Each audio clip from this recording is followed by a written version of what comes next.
المؤثرة الجزائرية كارولين تفتح جبهة نار على المنتج الجزائري رضا سيتيسيز بسبب مسلسل المهاجر. السلام عليكم ورحمة الله وبركاته.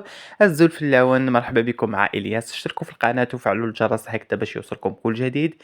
ادعمونا بزر لايك وتابعوا معنا هذا الخبر. شوفوا نقراو مع بعض هذا الستوري اللي كتبتها المؤثرة الجزائرية كارولين عبر خاصية الستوري عبر حسابها الخاص على انستغرام. مسلسل خلاص بعد أيام، بعد شهر، بعد سنة وهي ماشية. كامل ولاد حرام وسراقين يرفدوا حوف بلا زواج. قصدها يرفدوا الجوف بلا زواج، ومطلقات مغبونات ومحبسيات، وبنته الوحيدة المنزولة خضراء بدون غلطة من الجنة، وأقداركم تؤخذ مما كتبتم وأدركتم. دور تاع نسيم ريفكا نعزه ونحترمه، ولكن يمدولي الملايير الممليرة. هي كاتبة الممرملة الملايير يا كارولين ممليرة مش ممرملة. وما نلعبش الدور هذاك. كل ممثل لعب دور عاشه في الكاميرا راح عاشه في الواقع. المسلسل قيمته ب3/10 مع قلب منكسر. وقالت نقطة الماريا، نقطة لدريس، ونقطة العماد.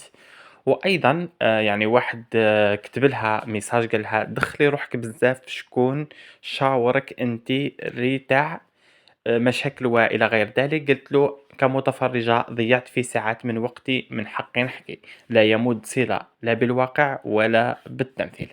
هذو الكلمات اللي كتبتهم المؤثرة الجزائرية كارولين عبر خاصية الصورة على حسابها على الانستغرام، تنتقد فيه مسلسل المهاجر، وبالتحديد وجهت يعني كلام جد لاذع للمنتج رضا سيتيسيز، حيث اتهمته يعني بالعنصرية أو بالتمييز، حيث ميز بنته عن باقي الممثلين، إذ أعطى لبقية الممثلين يعني الدوار فيها مشاكل وفيها لخبطة، في حيث أنه بنته اعطاها غير الدور الجميل يعني والأشياء الجميل.